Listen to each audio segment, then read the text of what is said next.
So, I guess many of you don't know me. I've been ordained in Thailand for nearly 30 years. Before that, I was in the monasteries in England. I have a degree in psychology, and I finally finished a master's degree in Buddhist studies, which took 12 years. Now, that's not 12 years studying, that's 12 years of visa extensions. Finally, they said to me, you finish or you lose your degree. So the problem was, you finish your degree, you lose your visa. So I had no intention of ever finishing my degree. So just before COVID, they finally made me complete my degree. And my thesis, my MA thesis, was a comparison of dependent origination, paticca samuppada. I have a problem with the Pali words because some of you guys know the real Pali word, but I have the Thai Pali word in my mind. So sometimes I might mispronounce something, but it's because I'm doing it in Thai Pali. So Thais have a idiosyncratic way of pronouncing Pali words. Usually they cut the end off the word altogether. So they call it paticca samuppada, but let's use dependent origination or dependent arising. So my thesis was to compare dependent arising with Gestalt perception, and I'll explain what that is. The reason I did this was in my university, often the senior monks, when you write your thesis and you submit, you have your idea, right? And you prove it from the texts and you make references and you lay out your idea. It's supposed to be a new idea, something interesting. And then you give it to the Thai monks and then they want to force you to write what they think. So I figured nobody will know what Gestalt perception is. So when I write my thesis, nobody can argue with me. This was my plan. Unfortunately, so the original paper on this topic of Gestalt was written in 1933 by a Jewish psychology professor in Germany. And of course, by 1935, 1936, him and his fellows were chased out of Germany due to the Nazis. So it's a school of thinking that kind of died in the 1930s, late 1930s. So what monk in Thailand is going to know about this? They can't argue with me. Unfortunately, when I went to present my proposal for my thesis, the monk who was in charge of the board, he's now the rector of the university, he had read the original paper from 1933 and even remembered roughly what was in the paper. I was absolutely horrified. So I made sure as I was writing my thesis that he had nothing to do with my examining committee and all the rest of it. I was fascinated by this idea that I've heard many times in Buddhism, that you are aware of only one thing at a time. Have you heard this? Right? And this really caught my attention because it seems to me I can be aware of many things at a time. Yet, like Thai monks, Thai forest monks especially, but scholars, a lot of the commentaries, all mention this idea. You are only aware of one thing at a time. Now, it seems to me, there's like 20 of you in this room, 15. It seems to me that if I widen my eyes out, I'm aware of all of you right now. Is that fair? Am I aware of one thing at a time? Or am I aware of 15 things at a time? This really fascinated me because I trust Buddhism very much. I have great faith in Dharma. My meditation wasn't great. Many things wasn't great, but I always had really good faith. So I trust in this idea, but I couldn't understand it. One thing at a time. So the first time I started to come across this in proper research, because Buddhism never explains this, doesn't explain it well. I looked through the texts backwards and forwards. I didn't see a clear explanation. What is it? You know one thing at a time. I'm sure I know many things. A friend of mine is a dance teacher, and she has these dance festivals. And when she has it, she's aware of the lighting and the music and the dancers and the costumes and the guy on the door and the guy on the computer. And I was helping her out. And while we were doing this production, I cut something, my finger or my toe. And she even thought of finding me a Band-Aid to put on my cut. Like, she has all of these things in her mind.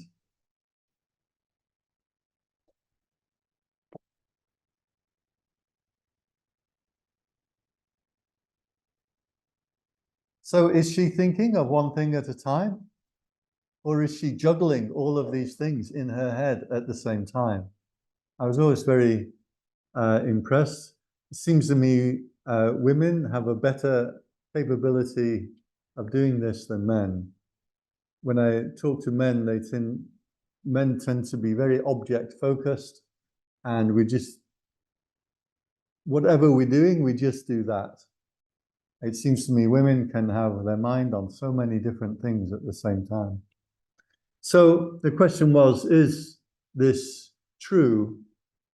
In Buddhist texts, I was saying we are only aware of one thing at a time. So as I was studying my psychology degree, I came across the standard definition of consciousness in Freudian psychology. Now, some of you will know psychology, but probably most of you won't. So if you give me a few minutes, I want to explain Freud's idea, and then I will show how this relates to dependent origination. So bear with me.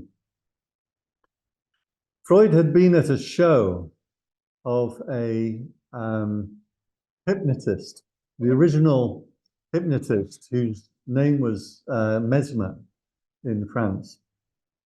And as part of this hypnotist show, the Mesmer had called somebody onto the stage, and he'd said to them, hypnotize them, and then said to them, when the clock strikes 1, go and open the window.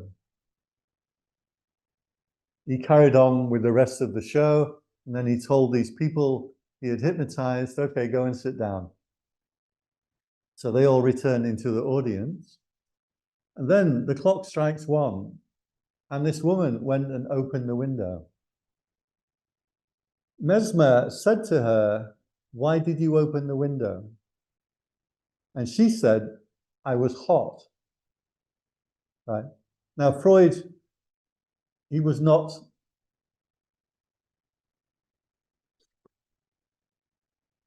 Freud was not enlightened, and he was not a meditator. So let's dismiss that idea out of the part straight away. But he was an incredible thinker. And when something strange occurs to him, he would pursue it all the way and really try to work it out and figure it out. So Freud noticed that this woman had given a reason for opening the window that was not true. You and I and the whole audience and Freud, we all know why she opened the window.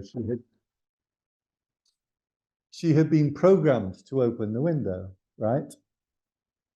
But because it was done under hypnosis, she had no memory of that instruction. So she explained her action away for opening the window. She found an explanation for it. Well, I must be hot. Surely you know if you are hot or not hot, right? So this lodged in Freud's mind. And the idea that he had was, your behavior is not governed by your conscious mind, by your thinking, by your rationality.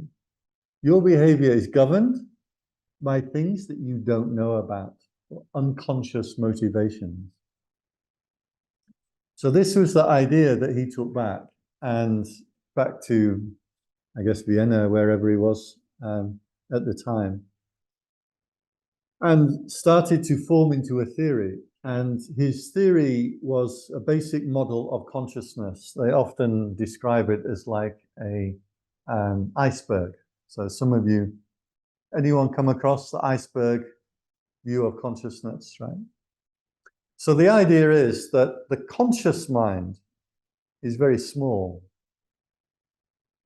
And that is what you are conscious of right now. That's all. So if you look at the screen behind me, you're conscious of that. Let's say you look at the fireplace, you might think it's on fire at first, then you realize it's not on fire. Now you are conscious of the fireplace. Then somebody comes in and you turn around and you look, now you are conscious of that person, right? So your consciousness, according to Freud, is only aware of that thing, right, that's happening in the present moment where you have placed attention, right? Then he said, under that you have preconscious. This is all the things that you could be aware of if you put attention onto it. So right now, if you're aware of the fireplace, you could be aware of the feeling in your foot. You could be aware of a sound outside. You could be aware of a memory from 20 years ago. You could be aware of a desire that you have for coffee or whatever it is you're planning to consume, right? So the preconscious is this larger field of stuff that you're not aware of, but you could be if you chose. It's, you can place shine your attention onto that thing and bring it into the conscious mind. I say here because he had the iceberg, right? Just the tip of the iceberg is above the water. That's like the conscious mind. But most of the mind is not in conscious attention. Then he said you have the unconscious, and the unconscious is the big store, is the big thing. And buried in your unconscious are all kinds of past experiences that you can't remember, that you don't know about. But these past experiences, he said, affect your behavior now. So I'll give you an example, real life example. If there's a kitten, little baby cat, and a human being plays with it, touches it, interacts with it, it will grow up to not be afraid of human beings, presuming that you're nice to it. I hope you're nice to kittens.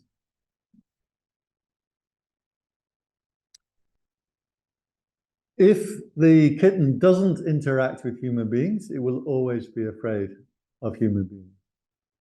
So this thing, you remember now, the cat as an adult can't remember what happened to it when it was a kitten, I presume. Do cats sit there remembering their childhood? I would doubt it very much.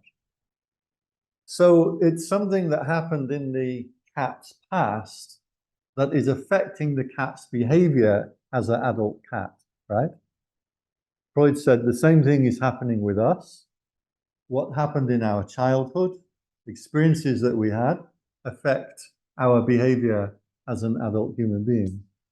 So if you are neat or tidy or adventurous or introverted, or you like books, sexuality, your ability to earn money or hold a job or maintain a stable relationship.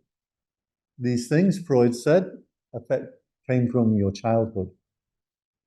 Please note, many, if not most, psychologists in the present day disagree with Freud. So I'm not presenting these things as true. I'm presenting them as interesting ideas that Freud came up with. You may well disagree.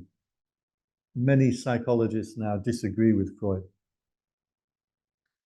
But you can test it. So, for example, you can test people, you can test men on how they were treated by their mother. If their mother gave them praise as a child and admiration, that man will grow up to be more likely to stay in a stable relationship, less likely to get divorced. So if you're looking for a guy, you go and check his mother and watch them interact and then get some indication. Remember, this is statistical, so it just applies in general. It might not apply in specific instances, and humans have the ability to learn and to change. So it's just a statistical reality. So there is a lot to what Freud said about the unconscious. He said that when you have trauma or bad behavior or unhappiness or neurotic fears and neuroses, this comes from your unconscious. So he had a patient who was afraid to drink water, and he was talking to her in what he called talking therapy. In fact, I think she called it talking therapy. It was before he had the idea. And while she's talking to him, she remembered an experience from her childhood where she'd had a glass of water, or her mother had had a glass of water, and had put it down, and a dog had come and licked from it. Her mother had come back and then drank from the glass of water. And the child felt, that's disgusting. So the story goes. As soon as she remembered that, she lost her fear of drinking water. So she took up a glass and drank the water, and she's okay. Freud saw this, and he said, what's happening is you're reaching into the unconscious to find that lost memory. By bringing it into the conscious mind, you have what he called catharsis. So you may have heard some of these terms, but you may not know where they came from. So catharsis means you've brought that unconscious memory into conscious attention. Now, in conscious attention, in a safe space and with good understanding and a sensible adult mind, you overcome the fear. The fear, by the way, that's coming from the unconscious, and it's always down here, the unconscious. That fear is called neurosis. So if you hear people referred to as neurotic, usually you just mean they're a bit mad or you don't like them. But actually, neurotic fear means it's fear that is not appropriate or necessary. So he said there's real fear. If a big dog comes in here, you should be afraid because it's dangerous. There is moral fear. Doing the wrong thing should create an anxiety for you. And there is neurotic fear, fear of things when it's just not appropriate. You're afraid somebody is more beautiful than you are, or richer than you are, or smarter than you are, or someone gives praise to one person, but you were the one that did the thing, and you feel that you should get the praise. Is it appropriate to feel anxiety? If you are a sensible adult human being, you should be able to say, okay, that's just a bit of jealousy, a bit of envy. I wanted the praise, they got the praise. Or maybe you get blamed for something that someone else did. Like, well, if you're a real adult, okay, I can take the blame. It's not appropriate for you to feel neurotic anxiety. So this was Freud's feeling, and he said that a human being consists of these three levels of consciousness. So when we talk about consciousness in psychology, usually we're talking about this big store of unconscious feelings and memories that get mixed up, and control your behavior.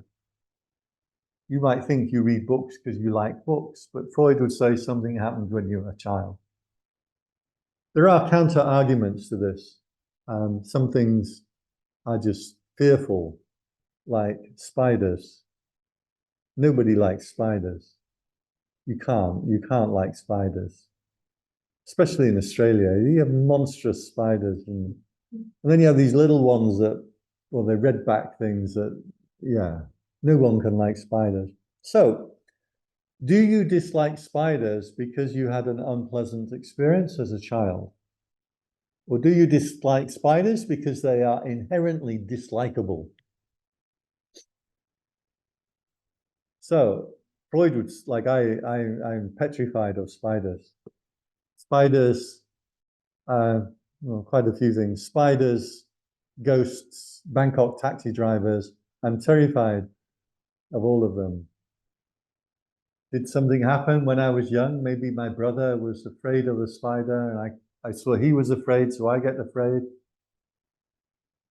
Some experiments say not. So they had some chimpanzees that had been brought up in captivity and had never seen a snake. Into the compound of the chimpanzees, they threw various toys like a stuffed bear and some Lego bricks and a few different things. And the chimps would come over and pick it up and bend it, and they would get interested for a while. Then they threw in a fake snake, and instantly all the chimpanzees backed off. The older, tougher chimpanzees came to the front and were protecting their children and their female chimpanzees. Now, these chimpanzees had never seen a snake.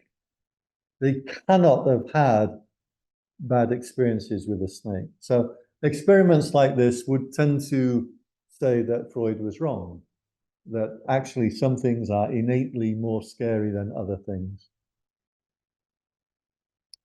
Feeling sick is one of them, like smells of something that's gone off. Like if you smell bad milk, right? Did you need to be trained that the milk is off, or did you just know that that's bad milk? You didn't need your mum to say, well, that smell is a bad smell. You just know, right?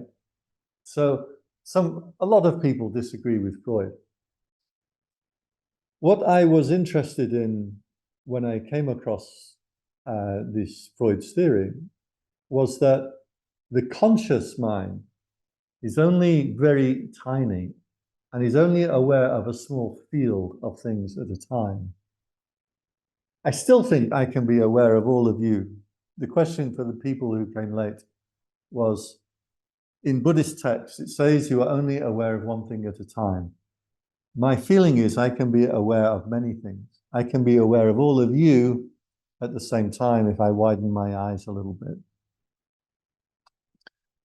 So Freud was seeming to say that consciousness is closely tied to attention. What you pay attention to, that's your conscious experience. This is important in Buddhism because we have this term manasikara, right? Which means we translate it as to pay attention to. So in Buddhism, only when you pay attention to something does it come into conscious passa, contacting with it, or vijnana, consciousness of that object. I'm looking at you, but now I look at the clock. The clock has come into my conscious attention. Then I look over here and it's gone from my conscious attention. Where you put attention determines the consciousness that arises. The Buddha said consciousness arises and ceases with the object, right? Very important. Because in Western or in English, consciousness is kind of something that you have the whole time, right? Well, when you wake up, you have like a weak consciousness, and then you get your coffee, and then boom, your consciousness comes up, and then you get to work, and your consciousness just collapses and goes dull. And then you get to Friday at 5 p.m. and your consciousness perks back up again. So we think of that in English as consciousness as like a field that gets brighter and duller. But in Buddhism, consciousness, or vijnana, is specifically object consciousness. Is consciousness of this one thing. When you move attention, that consciousness has died and a new consciousness has arisen. This is why I don't translate vijnana as consciousness. I translate it as cognizing. To me, is a better word. But I'll be honest with you, it kind of annoys me when a lot of Buddhist monks, they tend to redefine everything and then you don't know what they're talking about.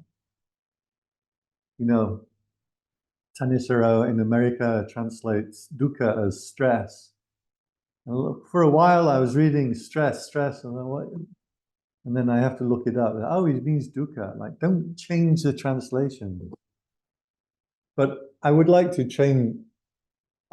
suggest the vijnana should not be translated as consciousness. It should be translated as cognizing, because it is specifically being conscious of this object. Now we have a problem. What's an object? What is an object to begin with? So if we look at the Buddha image out here, is the Buddha image one object? Is it one thing? Or is it many things? What do you think? Is the Buddha image one thing or many things? Funny how nobody has an answer. It's one thing. Both. One thing and many things. What about nothing? Many things. What things? It's objective it's method that is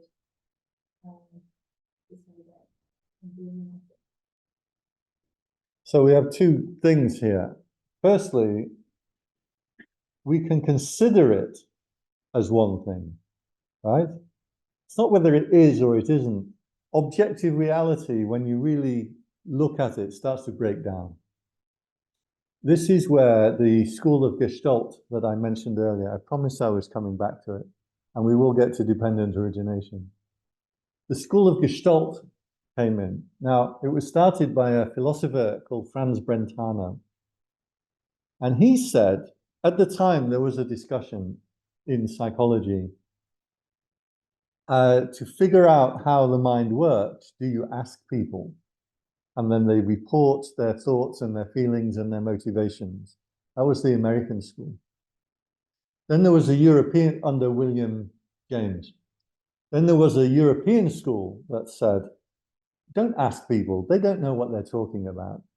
We should study their behavior and impute what happens in the psyche. So we should, so like with the cats, we can tell if you play with a cat, it grows up to be friendly to humans. If you don't play with a cat, it will be afraid of humans. They did the same with rats.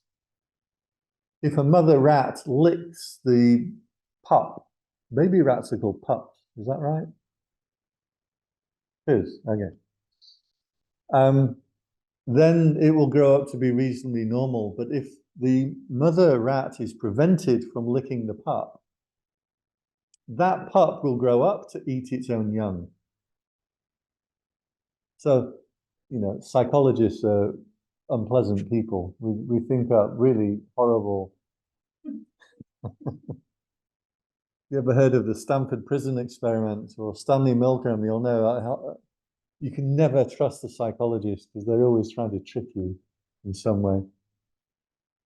So you had these two schools, study the behavior or study what's reported. Well, Franz Brentano had a different idea. He said, the thing that's real is what is actually perceived. So if there's a piece of rope on the ground here, and you come in and you think it's a snake, is it a snake or is it a piece of rope? Which is it?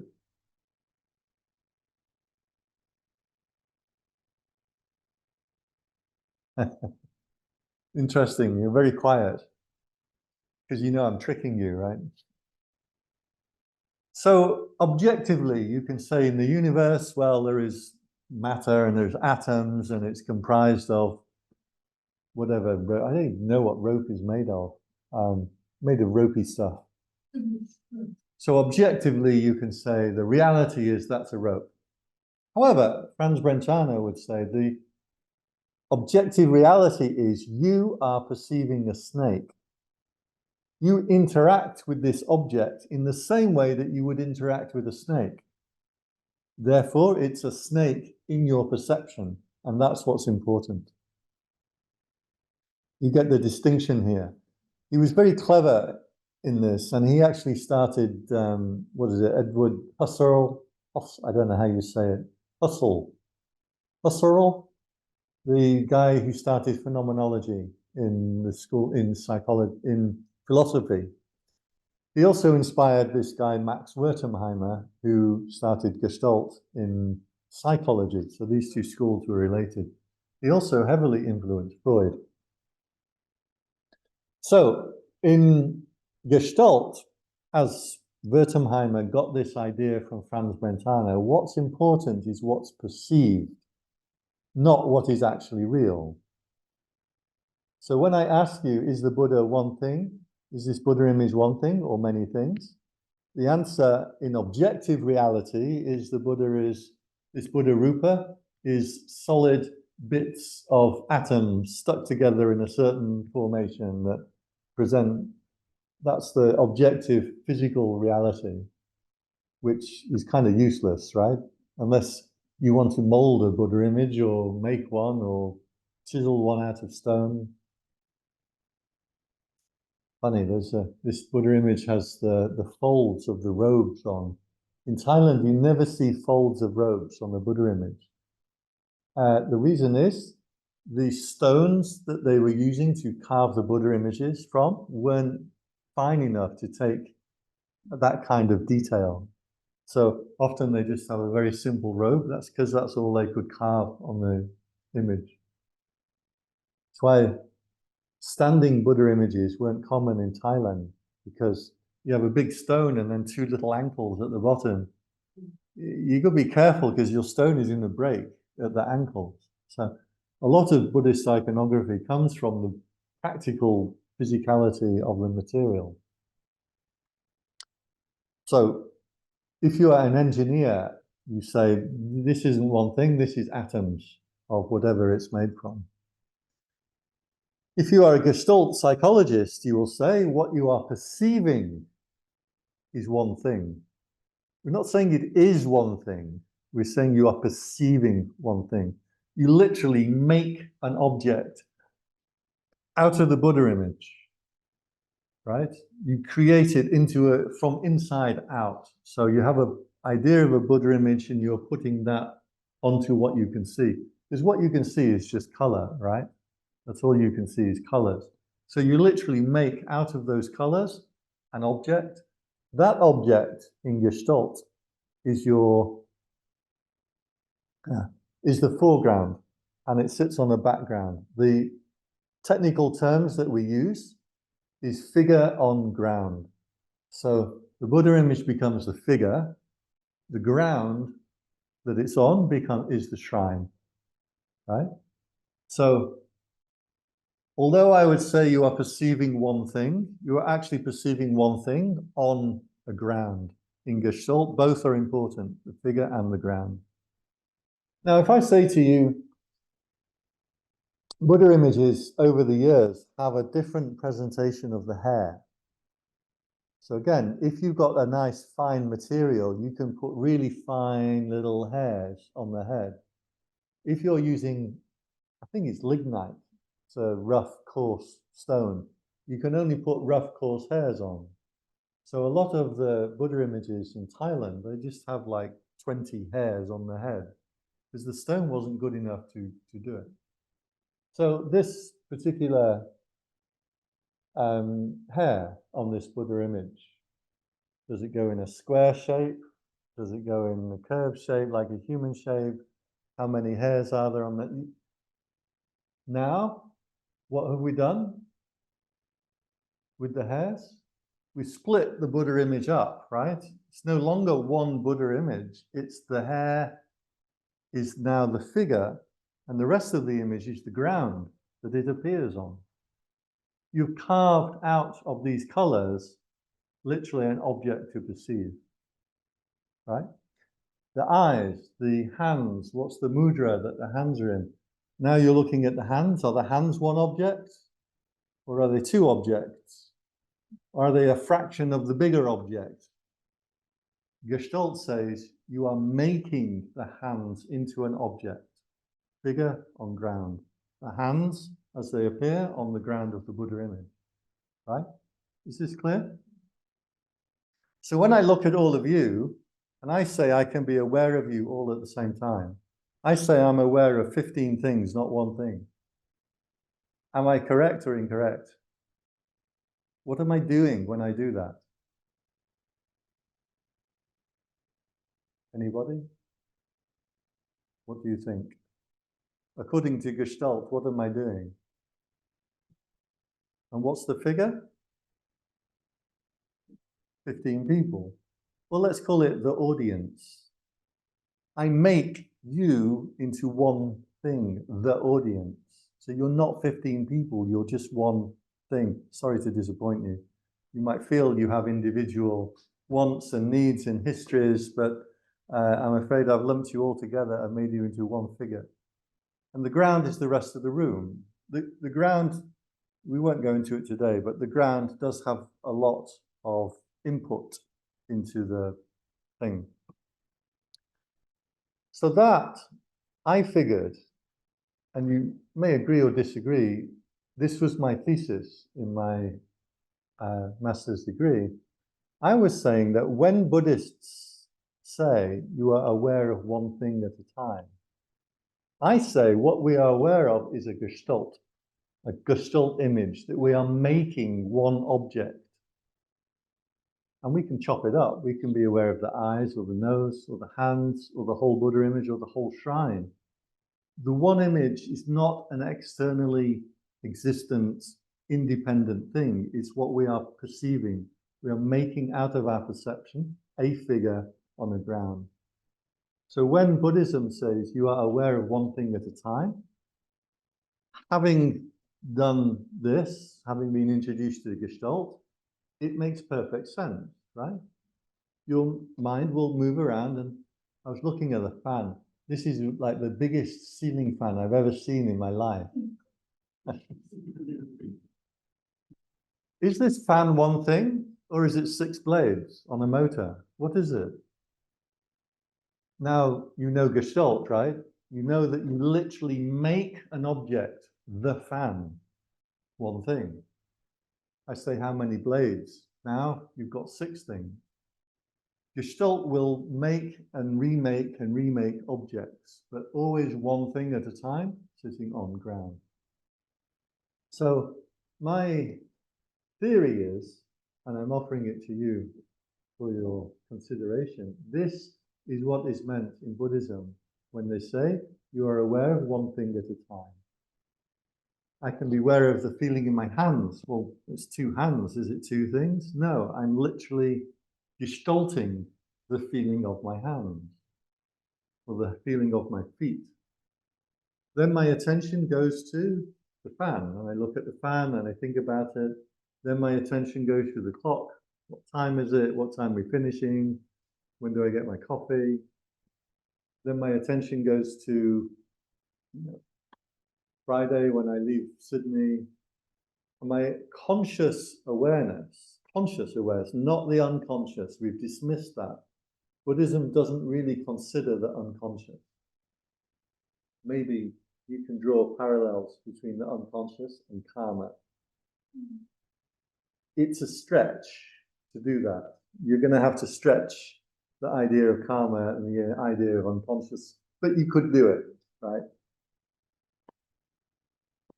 So I think that that is that Buddhism was correct. You are only aware of one thing at a time. Now, what happens when you put your attention onto that thing? Remember, a gestalt means a composite image. That's the meaning of the word. You literally build it together. So when we look at the Buddha image, you don't just get a gestalt of a physical thing. You also get in that gestalt, in that figure on ground, you also get your thoughts and feelings and memories of that thing, right? You look at a Buddha image, you have a reaction. A few days ago, when was it? This morning, I was accosted by a Christian fundamentalist who came with a pamphlet to tell me why I shouldn't be a monk, and I was wrong. I had a bit of fun with him and then left. He might look at that image and say, this is a graven idol, but Christianity says, do not bow down before graven idols. He might look at this and feel, that's his perception combines with the thing. So a gestalt figure on ground is not just a physical thing that you're seeing, it's also your memories and your thoughts and feelings of that thing. Your expectations of that thing are also included in that gestalt. Have you ever lifted up a few boxes that are quite heavy, and then you come across a box that is empty, and then you do this, right? Why? When you gestalt each box, when you pick it up, included in that gestalt is your thoughts and feelings and memories, and, very important, your expectations. You see it as a certain weight or a certain strength. Like you wouldn't put your coffee cup on the leaf of a plant because you know the plant won't hold it. It's gestalted in. You don't have to think about it. So you pick up the empty box, you're gestalting it due to your expectations. So included in that figure on ground of the box is included your expectation of the weight of the box, or the strength, or the cost, or something like that. So when you gestalt something, a lot of things go in to build up that image. And it's only there for a split second, and you can go on to something else. So when conscious attention lands on something, there is a lot of factors included in that one thing, that figure on ground, right? So then what happens? You land on that, your attention lands, makes one thing out of it. And what happens? Then we decide if we like it or we dislike it. Again, built into the object, usually you have liking or disliking. In Pali, Vedana. Some scholars amongst you, Sri Lankans are very good scholars. I have to be very careful. You might say Vedana is pleasant sensation, unpleasant sensation. I have a friend who was a Tibetan, what the word geshe, studied for 15 years to become qualified. And if I say Vedana is liking or disliking, he gets very irate. He says, no, it is pleasant or unpleasant sensation. I say it's liking or disliking because if we say the bottle of water is pleasant or unpleasant, that assumes pleasant and unpleasant is in the bottle. I say your gestalting, is it included in the gestalt, the mixture of the perception? And I can change it. Like today I might like it, tomorrow I might dislike it. Therefore I say, and I found scriptures to back this up, that the liking and that Vedana is in you, not in the object. Not that that's pleasant or unpleasant, that I like it or I dislike it. And I also have a choice. Buddha did say, what are the 5 powers? He said, you are able to see the unpleasantness in the things that you like. You are able to see the pleasantness in the things that you dislike. You're able to see the neutral in the things that you like. You're able to see neutral in the things that you dislike. And you are able to see the pleasant in the neutral. he missed off, you don't see the unpleasant in the neutral. He didn't include that. So there are 5 things. If you want to go more into that, we'll do it later, shortly. So, in the object that you perceive, you have built in to the perception, to the gestalt, whether you like it or you dislike it, whether you're drawn towards it or you are repulsed away from it. This lies more in you than it does in the object, but it's built into the gestalt. Right? You also have your sanya, that's Vedana, right? You have rupa, the object. You have your sanya, the perception of the object. You have your Vedana, whether you like it or you dislike it. The object has vijnana because you are cognizing it. Remember, I said vijnana should be cognizing, not consciousness. Right? What's the one I missed? I've missed one of the khandhas. We've got form, we've got feeling, we've got perception, we've got consciousness. What am I missing? Okay, so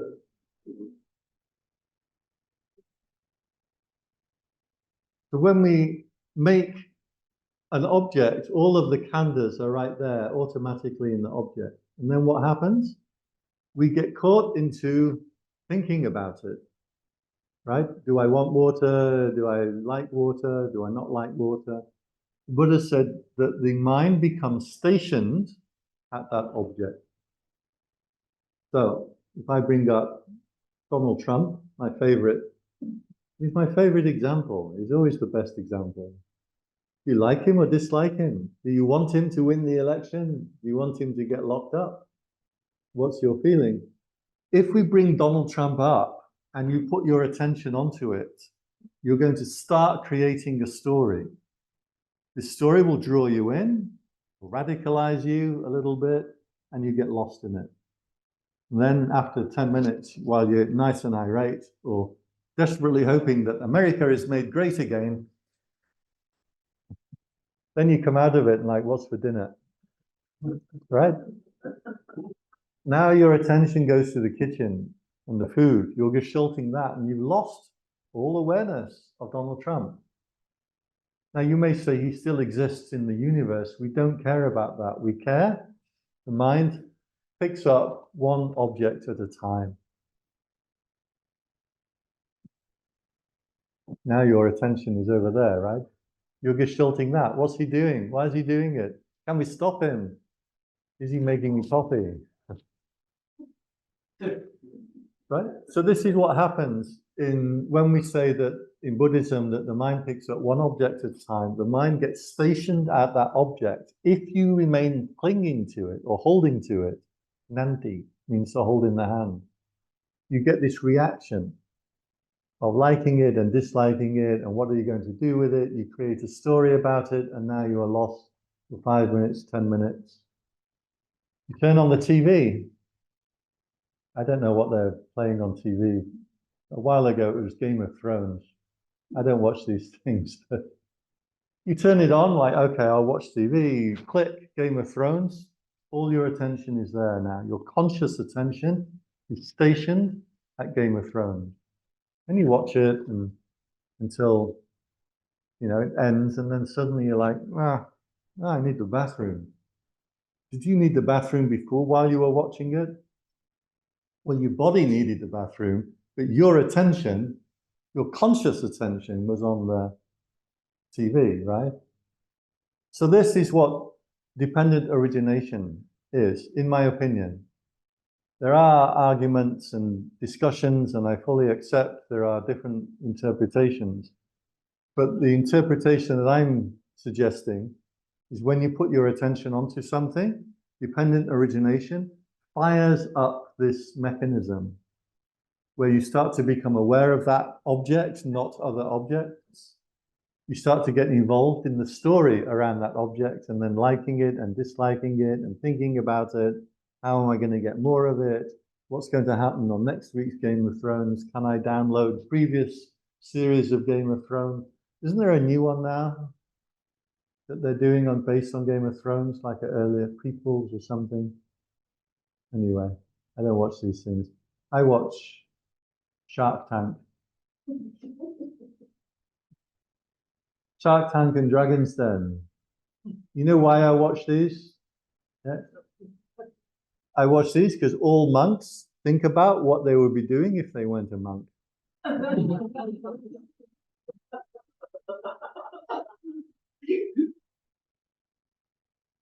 So then, you know, if something comes on Dragon's Den, you think that's a good business, I could buy into that business, I'd sell it like this, or then you are stationed at it. Dependent origination means you've blown up this whole mechanism of getting involved in the gestalt, getting involved in this image, liking and disliking and craving and attachment and becoming has all fired up like fireworks, almost. Then dependent origination also works in reverse, right? It all collapses. Your attention goes on to something else. That fires up into your conscious awareness. Hello. Hello. How did you go with interesting stuff? We were just about finished. So, Oh, fun. yeah, I'm afraid you're too late. Oh, Okay. Please go in if you're going in, or do what you wherever you're going to do. yeah. I really you.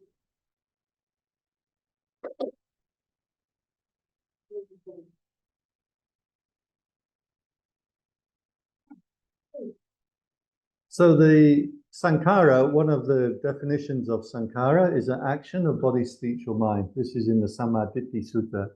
I know there are many definitions of the word Sankhara and ideas about it, but in the Sammaditthi Sutta, it says action of body, speech, or mind. But this is the initial movement that you are starting to interact with your environment. It fires up consciousness. Nama Rupa means the Gestalt image is coming to mind. If you attach to it, you ignite the sensory contact, the feeling of phassa, of contact with that thing. This ignites the Vedana, the liking and the disliking. You get the craving, or craving for it, or craving to get rid of it. You get the attachment to it. Bhava, in this interpretation, means you become consciously engaged with that object. So dependent origination fires up when you put something into, when you gestalt something. It collapses within a short time if you don't remain hanging on to it. And then a different thing will gestalt and fire up. So that was the summary. That was the nature of my thesis for my MA degree. Yes. Sorry, simple question. Yes. You are saying at some stage that consciousness in that context doesn't exist, it comes into existence. How does that relate to if you say you become consciously aware of that situation? Yes. So, well, in Buddhism, the word that we're using for consciousness is vijnana. And vit means, again, many debates we don't want to go too far into the Pali, mainly because I'm not very good at it. Vit means special. Jnana is the same root as the word to know. So you get this sense of special knowing. Vijnana is special knowing. What that means is you're aware of this, not everything else. This specifically, right? So that is actually cognition. It's cognizing an object. It's not really consciousness. I want to stay away from the word consciousness because in English, it has this Freudian connotation that you have this consciousness that is a little bit conscious, pre-conscious, and this big unconscious, and your unconscious rules you. Well, in Buddhism, there's very little parallel with this idea of unconscious. You might say your kilesas, your defilements, or your tendency, or your karma, maybe you can say that's in your unconscious. You're stretching it to say that. So I want to get away in the English term. Consciousness will misdirect people when we're considering Buddhist understanding of the world. So yeah, you cognize an object, you don't have consciousness. Especially in Abhidhamma, consciousness arises with the object and ceases with the object, right? So I'm conscious of the Buddha image, I'm gestalting that now. Then I gestalt something else. The hair, the water, somebody coming in, right? Sorry, to ask one more. Yes. In that context, how would you connect it with, you said a minute ago that it's the continuation of Baba, how it all connects. How can you explain that a little bit? How is the continuum continuous?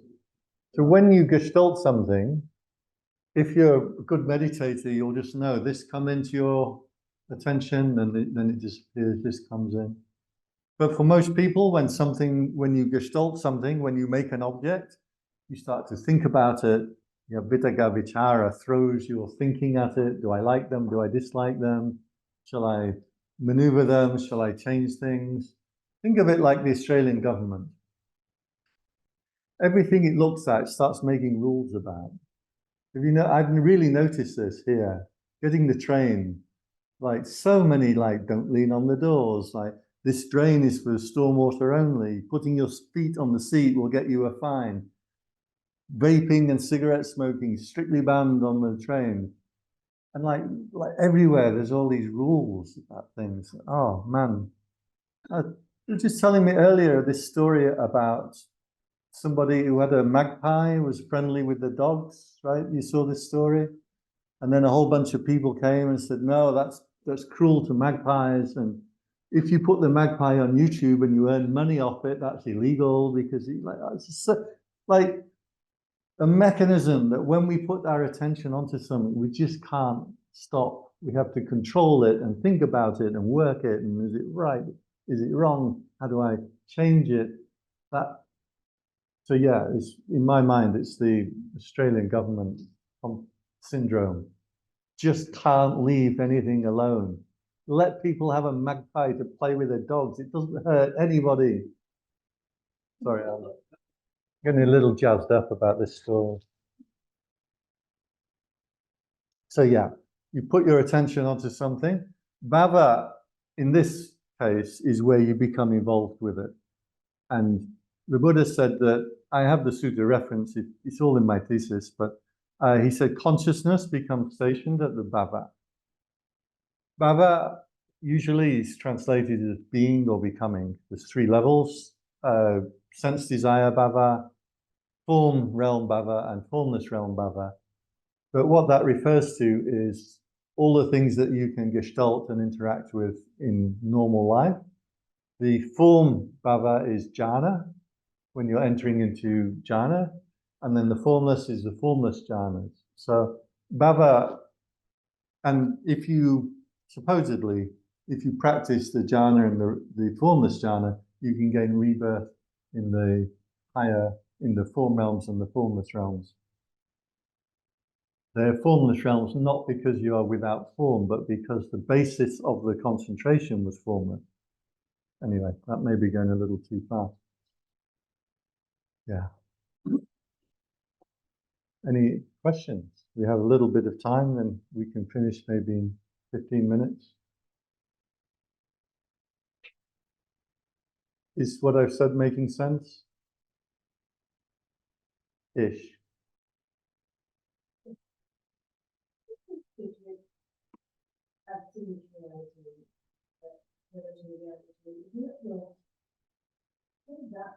Right.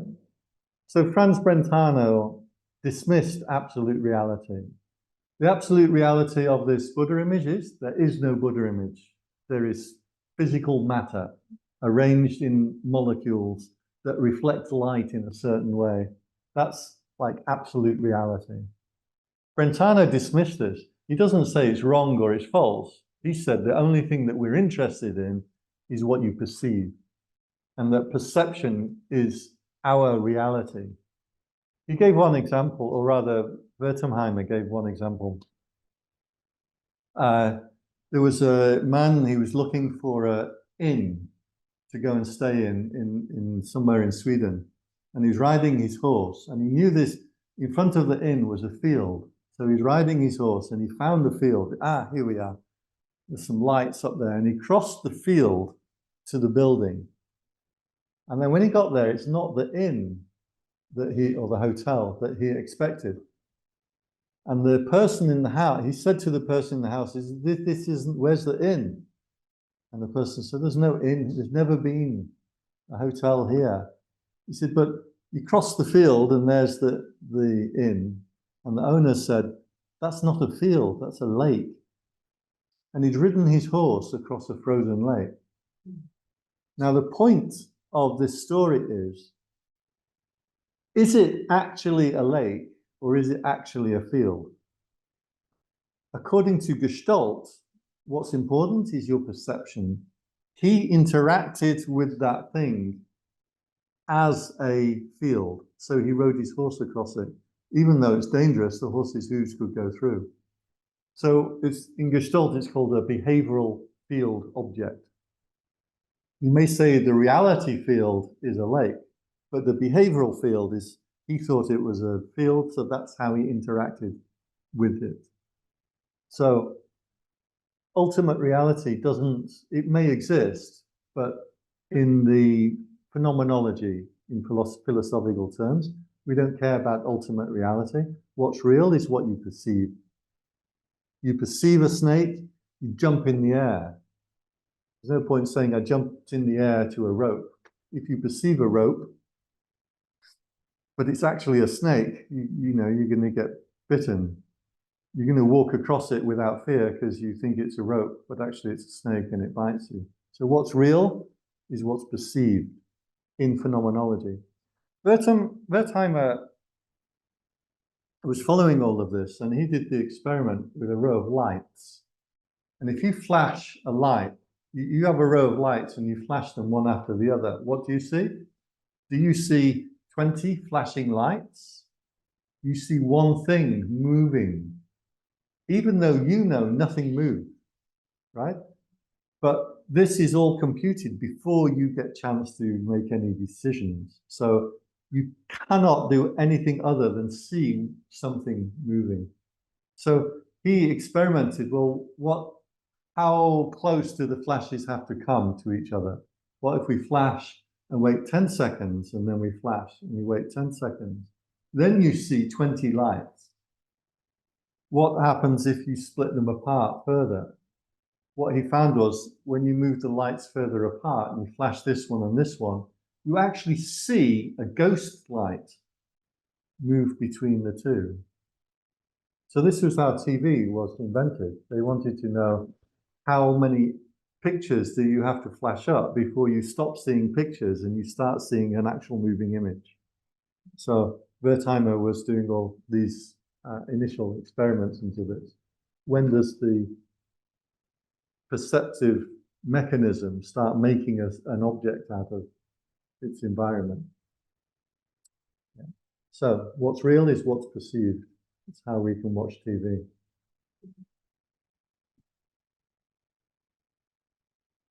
What is this when near how quickly we just stop things? When we're also to ungestalt things? Right, or we just gestalt something else, right? But it's similar to the experiment you described with the lights. Right. But as meditators, we know the consequences of it. We see that slowing, but we can slow them down to see the gestalting happening. Right. So when we do meditation, if we are actually observing perceptual reality, what you will notice is your mind goes to this, then it dissipates. Then your mind goes to another thing, perceives that, and it dissipates. Then it perceives something else, and it dissipates. Now, if you have nandi, grasping, or upadana, grasping, there's a number of different words. When you perceive something, you grab it, you think about it, you like it, you dislike it, you want him to win the election, right? But as a meditator, you don't allow yourself to get caught or involved in anything. So the word of the sutta is, when you perceive an object, when you have the eye and you have form, and the two meet, you have eye consciousness. Do not get in the signs and features of that consciousness, or unwholesome states will invade your mind. He holds himself in restraint regarding the eye sense. In the ear, and you have sounds, when the two meet, you have hearing consciousness arise. Do not get involved in the signs and features of that sound, or unwholesome states will invade the mind. He holds himself in restraint regarding the ear sense, and so on for the six senses. So he's saying, don't gestalt anything. So as a meditator, we should know, because we're not getting involved in the signs and features of the thing, we see a Buddha image, we don't worry about the clothes or the shape or the costs or the positioning. You don't get involved. Bring your attention back. So the meditator should see this process happening. This, perceive this, let go, perceive this, perceive that. A sound arises, a feeling arises, a memory arises, the bell sounds. That's what a meditator should be doing. If you're not mindful, something comes into attention because you deliberately called it or just because it came in from the outside, then you get involved with it, you storify it, you like it and you dislike it, you start wanting things from it, and then you're caught in thinking for 5 minutes, 10 minutes, 1 hour. Right. Yeah.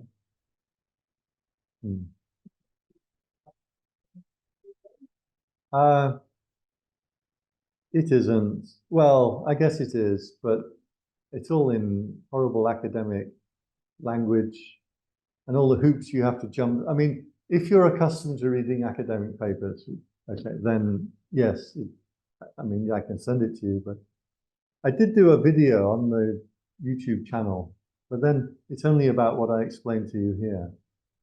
It just has a few more graphics and a nice little picture of a Freudian psychologist smoking a pipe and things like that. Okay.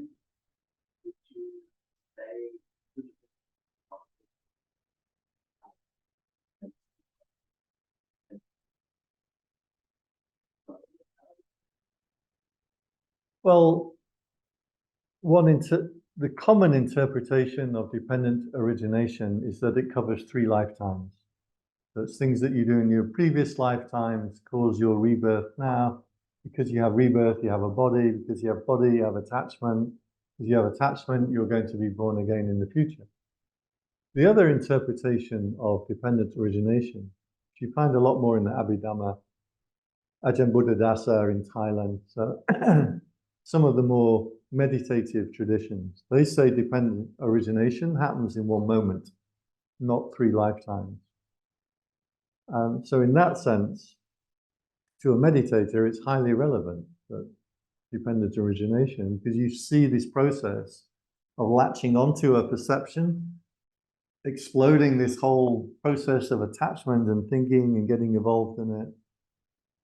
Then it dissipates and you get involved in something else. So if you're a meditator, you stop getting involved. Hearing, it's just hearing. Seeing, it's just seeing. Feeling, it's just feeling. You keep bringing your attention back. You keep bringing your attention back. You'll notice now what we're doing, we're stopping the process of perceiving things. What happens when the mind is no longer perceiving things? One might expect that the mind just goes blank. It's not true. What happens is you get this, what in the suttas, the first jhana, it's called applied and sustained attention, or applied and sustained thought. And you get this feeling of holding yourself clearly with intention, without allowing the mind. You're holding yourself in restraint. You're not meditating on an object. You're simply restrained from the mind going to any perception. Then what happens? You get this full body awareness. It's a pleasant awareness that comes up. If you move into that, the piti, the rapture, starts to energize through the body. A brightness occurs when consciousness becomes aware only of itself. In sutta language, it's called citta, cit anaramana. So citta anaramana, the consciousness without an object. But this actually arises in meditation. It comes up as a brightness and an intensification of yourself, not your psychology and your past and your future and your pronouns, But of just life force itself, and like, oh, this is bright, this is clear, this is polishing the mirror mind. So this is our practice. So it very much ties into practice. Anyone else have any questions, comments? Could you elaborate on the meditation with like more practical steps?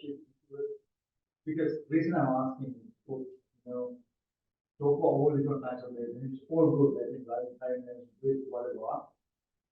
Specifically, you could not going down in your flow. Yes. So can you elaborate, like you will do it right now? So one set of meditation is perception. So if you deliberately arouse and maintain a certain perception, your mind will easily fall into that perception again in the future. So I've been looking the last few years at how aeroplanes are built. And Sydney's great for me because I'm looking up and I'm saying, yeah, it's a 2-engine, that's an Airbus, that's a Dreamliner. Doors blown off that one, it must be a Boeing. Yeah. But my mind leans easily into it because I've done it in the past. If you don't care about airplanes, it's just a noisy thing, right? So your mind easily leans into things that you have thought about or put attention onto in the past. If you like clothes, you'll notice the clothes that people wear. If you like Teslas, I've been noticing a lot of Teslas in Sydney. So perceptive meditations are training yourself to have a beautiful mind state, beautiful perception. So metta is a perception, it's a gestalt. You match it together and you form it into one thing, just metta for everything, right? So one set of meditations are training yourself in useful perceptions, of which there are many. Chanting and bowing, Buddha images, temples, jedis, stupas, metta, mudita, all great perceptions. But the Buddha mostly talked about holding yourself back from perception. So it's a practice called guarding the sense doors. And it comes in the formula I just gave you, with the I and forms, in the meeting of the two, consciousness arises, I object consciousness arises. Don't get involved in the signs and features, you hold yourself back. Now, when I started doing this, I have a distrust a little bit of many teachers and systems and teachings, and my love is the suttas. So I started to base my meditation on what was actually said in the suttas. And this is the meditation that was nearly always given. So you hold yourself back from perceiving anything. You feel your mind start to hear a sound or feel a feeling or think a thought, and you hold it back. Then there comes a time, usually you go dull, right? Because, hey, I'm not doing anything. The mind says, must be time for a nap, so you go dull. But after a while, you get this pristine holding of yourself in restraint. You are not meditating on an object. There's no nimitta, there's no mantra, there's no kasina, there's no breath. You're just holding yourself back from everything. And this then jhana experiences or open jhana experiences start to unravel or unfurl by themselves. You can't tell you, do this. It's not something that you do, it's something that manifests. At this point, you have to drop your meditation object. Whatever you were meditating on, whatever system you were using, you have now gone past it. And the problem is, teacher after teacher after teacher, if you report these experiences, they tell you, go back to the breath, go back to the mantra, go back to the visualization, and they are wrong. You need to move into this, you drop your object and you start to move into this intensification of consciousness. And consciousness will purify right there in front of you, and you can feel it. You can feel it as it purifies, you can feel it as it depurifies. That's your guide. Don't worry about what teachers say, meditation systems, they're useful to get you there. Please then use that as your guide. Jump into that wholeheartedly. When I started doing that, it all started clicking together and becoming very clear. Sure. I'm taking everybody's time. No, it's good. So, to talk about that finding that governance, right? So, when you practice that with non-objective, let's say, what you do is first, so if you hit that point, two things happen. Sometimes you fall asleep, body side. Sure. But that moment of noticing that balance, what you do, you just continue in awareness of all perceptions coming through and not getting attached. Repeat that continuously. Is that what you have to do? So usually in the suttas, you would have mindfulness of refined movement, standing up, sitting down, reaching out, forward, etc. Then you would have guarding of the sense doors, not allowing the mind to get involved in any perception. Then you would have overcoming the hindrances. So that dullness is one of the hindrances. So you have to overcome the 5 hindrances. Then, as the hindrances are overcome, then you enter into first jhana, second, third, fourth jhana. So the dullness is just another hindrance, and look, there's various ways you can deal with hindrances. Usually in the suttas, the dullness hindrance, there's 2 things. One is, if you have dullness, you can introduce a perception of light. But the other thing, more commonly, it says, when tinamitta, right, has gone, you will be percipient of light. So, in my opinion, that's more relevant, that when you have eliminated dullness and sleepiness, the light or brightness will come up automatically. But you can bring light in as a way to wake yourself up. But yeah, that's overcoming the 5 hindrances. So those sutras you talk about, are they written in English somewhere, or are they all Pali that you learn so much about them? So I'm trying to kind of understand. It is just so mind-boggling to even just interpret what it is in whatever language. Is there in English form? Let me tell you honestly, I'm afraid of Sri Lankans. Because you're like, so often you know so much more than I know, like Pali and suttas. And I'll say something. I had a Sri Lankan friend, Venerable Kusala, and he'd been a monk since a very early age. I don't know if you know it.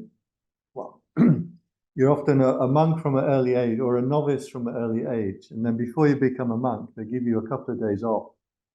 So he had 3 days off to explore life, and then they shoved him back in and he became a monk. But when I say some of these things, you go, oh yeah, and he'll start reciting the actual Pali Sutta. And like, I really respect that. But it makes me afraid of Sri Lankans. He knows. So I don't work in the Pali, I work in English. All the suttas are translated into every language. The Buddha was insistent. Everything that I know and can impart to you, I have given with an open hand. There is no secret teaching. And this is true now. The priesthood has no special power, has no secret teaching. And this is important in religious terms, because usually a priesthood will keep something holy. If you want to get to God, you need my holy water, or something like that. So the Buddha gave everything with an open hand. And this is one criticism of Tibetan Buddhism, because they say their teachings were secret teachings given by the Buddha. So in Theravada, we say he didn't give secret teachings. It's all open. So yeah, all of it's available in every language. But if you don't know suttas, it's quite hard to navigate, because they were designed for recitation, not for reading. So extreme repetition and set formulas, and it's a whole world. So those specific sutras you would particular place. Reason I'm saying it's very even to take right? All different versions and everyone is so if you were to be passed to a authentic place that you think it is, where would you say it's more good? It's not me, is it? No. Then you have to get into the suttas. I can't.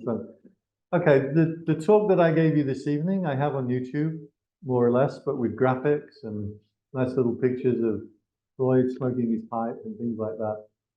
On the YouTubes, I always put the actual sutta reference. So I like to base everything I say very tightly to the original because I found so many teachers are teaching things that are nothing to do with the original. I saw one teacher who I liked, but he gave this whole Dharma talk about how to deal with the existential angst and trauma of Donald Trump becoming president of America. Some of you might know her. Should I say her name? I shouldn't say her name, should I? Shouldn't gossip. And I'm like, I'm looking at what she's saying. I'm like, this is nothing to do with Buddhism. She may be right. She may be, I mean, he may, at the time, if you remember, we actually all thought he was going to cause World War III. I mean, I was a bit afraid as well. He didn't, but we were afraid of it. But this has nothing to do with Buddhism. Like, what? And then I've seen other teachers say things like, allow thoughts to be there, don't repress them. Repressing thoughts is Freudian psychology. The Buddha never said anything about repressing thoughts. This is, it's not even good psychology. Most of psychology rejects this form of psychology. And so I've seen it over and over and over again that so many teachers replace, because enlightenment is something hard to understand.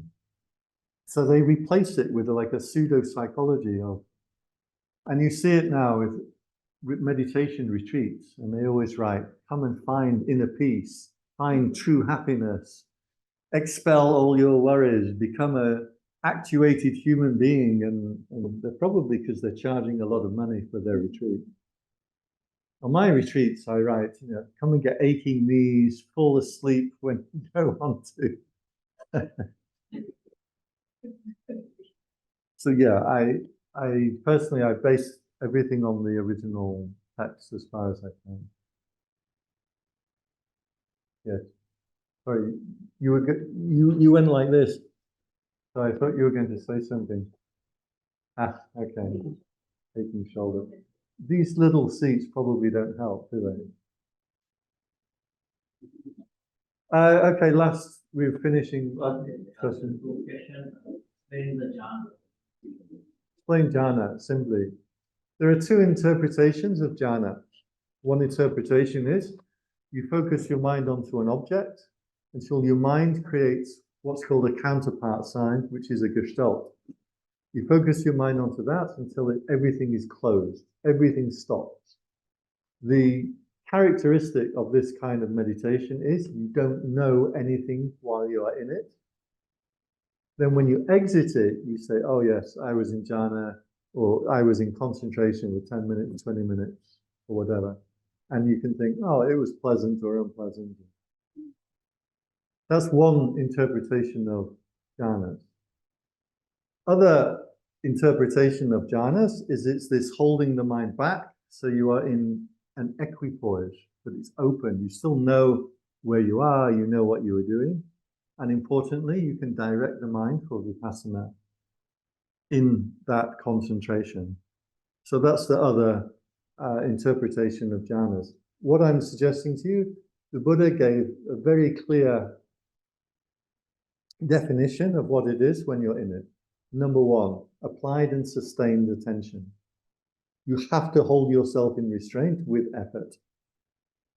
Number two, piti, rapture that comes up. It's an energization that you feel through the body. And it's like, oh, this will open your eyes. There's no mistaking it. It may come up dull, but you learn how to intensify it by holding your mind back from going out to other things. When the mind goes to perceptions, it becomes impure, depurifying. When the mind holds itself back, consciousness becomes very pure and very intense, very bright, and very clear. Third one, he said, was the happiness. So you get the sense of there's nothing else to do.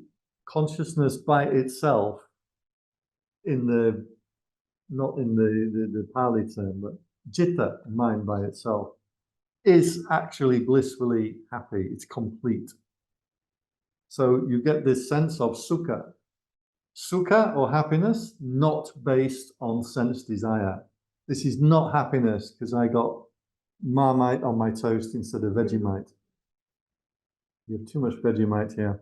Not enough English Marmite. It's not happiness because you heard something that you like. You heard your favorite Taylor Swift song, if you have one. She did one really good song, right? It was You Need to Calm Down. That was a good song. Not that I know these things. Someone told me. Did you get to the concert or not? You can download the Eras tour. You don't. So that was the third indication. The fourth indication was equanimity. You get this actually quite boring equanimity. Note that the Buddha laid these things down. These are the signposts. And in several suttas, one of them, the greater sutta on the elephant's footprint, he said, these are the footprints of the Buddha. Attaining to these states are the footprints of the Buddha. So following precepts wasn't the footprint. Ordaining as a monk wasn't the footprint. But attaining to these conditions was the footprint. Note, if you have concentration on an object, you are barely aware of rapture or happiness or these things. So the Buddha laid that out very, very clearly in plain, I was going to say plain English, but plain Pali. Well, actually, it was Magadha, wasn't it? Pali came later, but Pali is close. We can say Pali. So those are the jhana states. Let me tell you straight, it's manifested by, number one, a full body awareness, not specific like my ear or my hands, just pervades through the whole body, like honey mixed with flour. The Buddha gave many analogies for this. Another thing is the energization. It's a physical, piti is a physical rapture, physical energization. There's an intensification of consciousness. And it feels like self. Don't get confused when you meditate and it feels like your self is gone and you're kind of floating and is the bell going to go? And am I asleep? That's not it. But some people think that's non-self. It's not. That's falling asleep. An intensification of the wakefulness and consciousness occurs. And a brightness, not lights, not imagining lights, because that's another sensory object, but a brightness naturally occurs. So those are your signposts for jhana, for concentration. Is there any other question online? That was it? No. Okay. Last few seconds. Question or a comment or a feedback or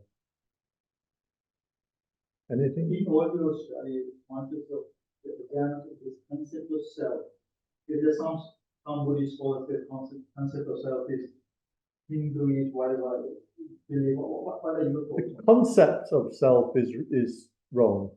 So the suttas say, who am I, what am I, where am I, what was I, becoming what did I become, doing what was I in the past? This is not real. This is something that you are conceiving and bringing up. Okay? But whether there is an actual self, the Buddha usually was silent on this. I think it's the wrong question. Like repeatedly, he was like, "This, you're not framing the question in the right way." But I want to be very clear. That experience where it seems like you disappear and you're in a oozy-woozy, floating kind of voidy blackness. Am I awake? Am I not awake? And the bell goes, yeah. That's not non-self. That's falling asleep. That's tina mitta, right? You have to get past that. If that happens, it's actually quite a good, it means that you're progressing along the way, so that's fine, but it's not the state you get to. When consciousness is purified, there's no more me, my history, my name, my place, my gender identity. There are lots of stuff about that these days. My nationality, no, this is an English enlightenment, not a Thai enlightenment. There's no identifications there. It's just like, vroom, like, oh, that's it. All that stuff has fallen away. So that's important to know that that's in your guide as you attain to some of these things. I bring these things up because many people are experiencing these things, but the teachers don't understand, and they want you to go and do their meditation method. And there's a point in time where methods have served their purpose, and you're moving into this intensification. This isn't a method. If it's a method, I would say, intensify the mind and you make that into a gestalt, right? So it's not a method, but as it arises, you need to identify it so you can move into it, carry on intensifying and practice from there. Okay, can I do the blessing? And we've wrapped up for the evening, if everyone is okay.